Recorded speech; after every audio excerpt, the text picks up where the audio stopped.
안녕하세요. 책을 먹는 여자 임유정입니다.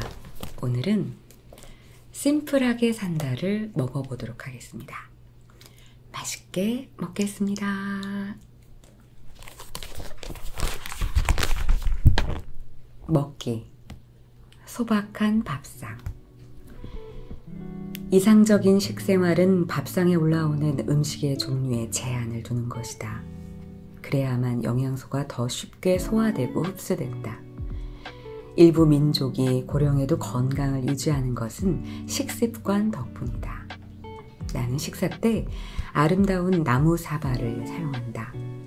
나무 사발에 내 몸에 필요한 양만큼만 담고 그 선을 넘지 않도록 한다. 내 밥상에는 그렇게 나무 사발에 담은 약간의 밥과 함께 녹색 채소와 작은 생선 한 토막 아니면 달걀이나 두부가 올라온다. 그리고 겨울에는 따뜻한 국을 곁들이고 여름에는 신선한 샐러드를 곁들인다. 이상적인 삶의 자세를 실제로 실천하며 사는 사람들에게 소박한 밥상은 청빈과 검소함의 상징이다. 다른 사람들은 착취하고 희생시키면서까지 무절제하고 사치스럽게 살아가는 현대인에 대한 무언의 비판이기도 하다. 식생활은 음식을 먹는 것만 말하는 게 아니다. 재료를 준비하고 요리하고 차리고 대접하고 음식을 통해 영혼을 배불리는 것 역시 식생활에 속한다. 요리하는 기쁨을 즐겨보자. 채소를 씻고 자르고 찌는 일에서 즐거움을 발견하자. 도구들은 요리할 때 쉽게 꺼내어 쓸 수 있도록 싱크대 선반에 넣어두자. 도구를 가지러 가고 꺼내는데 필요한 움직임을 줄이고 더럽거나 어질러진 것은 바로 깨끗이 치우자. 밥상에는 부엌을 정리한 다음에 앉아야 한다. 요리 기구들이 잘 구비된 깨끗한 부엌에서 신선한 재료를 가지고 상상력을 발휘해보자.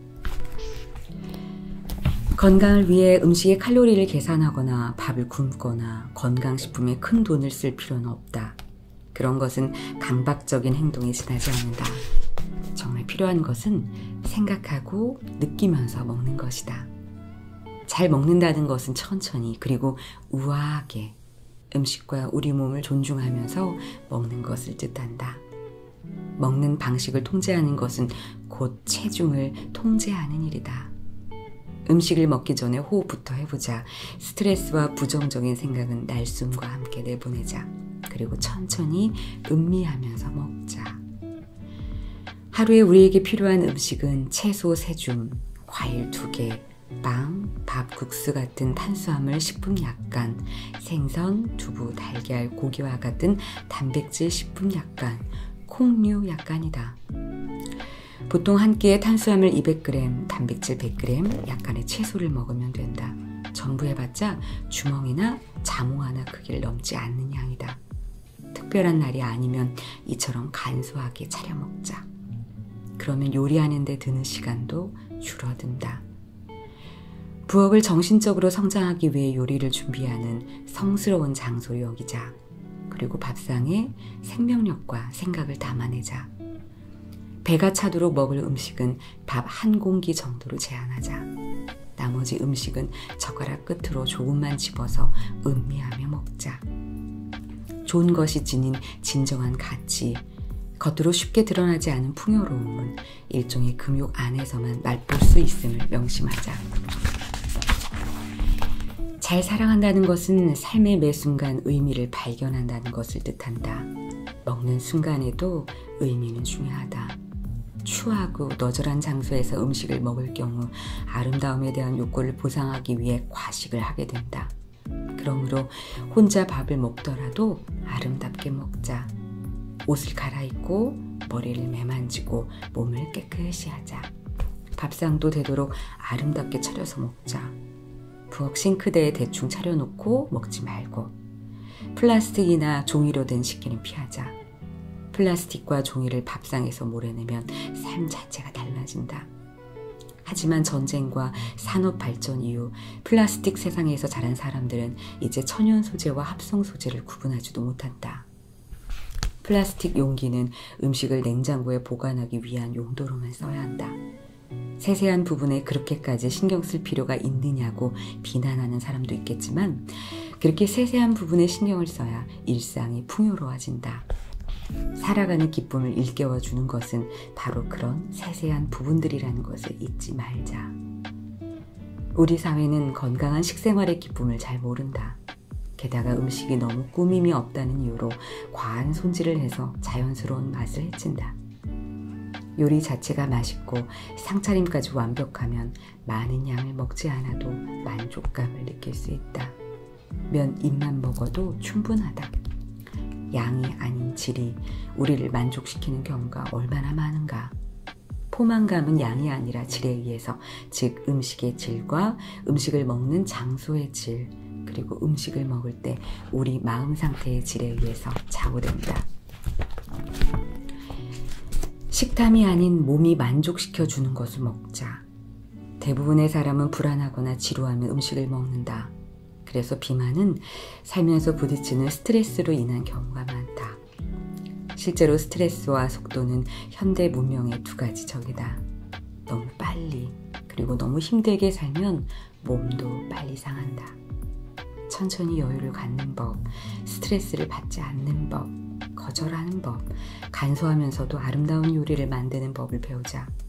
부정적인 것을 모두 제거하는 법도 훈련하자. 음식은 우리의 적이 아니라 가장 좋은 의사가 되어야 한다. 음식은 배가 고플 때만 먹자. 시간이 되었다고 심심하다고 힘든 일을 하는 사이에 피곤하다고 스트레스 받는 일을 한 뒤에 스스로에게 상을 주고 싶다고 우울하다고 화가 난다고 질투가 난다고 먹지는 말라는 얘기다. 그리고 한 입 한 입 먹을 때마다 충분히 음미하자. 제일 중요한 것은 배가 더 이상 고프지 않으면 먹는 것을 멈춰야 한다는 것이다. 식이요법 측면에서 볼 때 최상의 식생활은 정해진 시간에 먹는 게 아니라 동물들의 지혜를 따라 배고플 때만 먹는 것인지도 모른다. 아기들은 하루에 서너 시간 간격으로 6번의 간소한 식사를 한다. 그런 의미에서 이상적인 식생활은 서너 시간마다 조금씩 먹는 것이라고 할 수 있겠다. 배가 고프지 않은데 먹으면 몸이 불안정해진다. 배가 안 고플 때는 먹지 않도록 자신을 길들이자. 그러기 위해서는 노력과 집중력, 적극적인 자세가 필요하다. 당장 내일부터 배가 고플 때만 먹는 식생활을 시작해보자. 허기가 찾아오는 날도 있고 찾아오지 않는 날도 있다. 몸의 상태와 몸이 원하는 것은 수많은 요인에 따라 달라진다. 장이 언제 완전히 비워두는지 정확히 알 수 없는 것과 마찬가지로 허기가 언제 찾아오는지도 정확히 알 수는 없다. 오후쯤에 간단한 간식을 먹으면 되는 날도 있고 아침에 잠이 깨자마자 허기가 느껴지는 날도 있다. 그런데 왜 자신의 몸을 시간표에 맞추려고 하는가? 원할 때만 먹는 자유는 원하지 않을 때 음식을 거절하는 자유도 가져다 줄 것이다. 하지만 허기진 상태를 오래 내버려 두면 안 된다. 위에서 분비된 위산이 위벽을 상하게 하기 때문이다. 게다가 지방 연소를 억제하는 인슐린이 분비되어 불필요한 지방을 제거하는 작용도 방해를 받는다. 배고플 때만 먹는 것은 우선은 쉬운 일처럼 보인다. 하지만 잘못된 식습관 때문에 둔해진 뇌를 단련시키려면 의식적인 노력이 필요하다. 우선은 허기의 느낌을 판별할 수 있어야 된다. 충분히 먹을 때의 느낌도 판별할 수 있어야 한다. 몸이 먹기를 원하는 것과 식탐이 요구하는 것을 구분하는 법 역시 알아야 한다. 당신을 유혹하는 과자가 눈앞에 보이면 다음과 같은 질문을 던지자. 과자와 건강한 몸 가운데 어떤 것이 내게 더 좋은가? 우리가 보통 식사 시간에 맞춰 하루 3번 느끼는 식욕과 우리 몸에 저장된 물질이 바닥이 나서 다시 채워야 할 상태가 반드시 일치하는 것은 아니다. 음식물의 공급은 사실 2, 3일에 한 번 정도면 된다. 우리는 생활 리듬 때문에 먹고 자신의 존재를 확인하려고 먹는다. 이른바 출출한 상태는 정말로 배고픈 상태가 아닌 경우가 많다. 우리가 출출하다고 믿는 상태의 대부분은 사실 스트레스, 피로, 우울함, 짜증을 완화시키기 위해 위안이 필요한 상태에 해당된다. 몸이 배고플 때보다 마음이 배고플 때가 더 많다는 사실을 잊지 말자.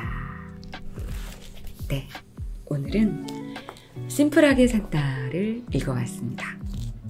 네, 맛있게 잘 먹었습니다.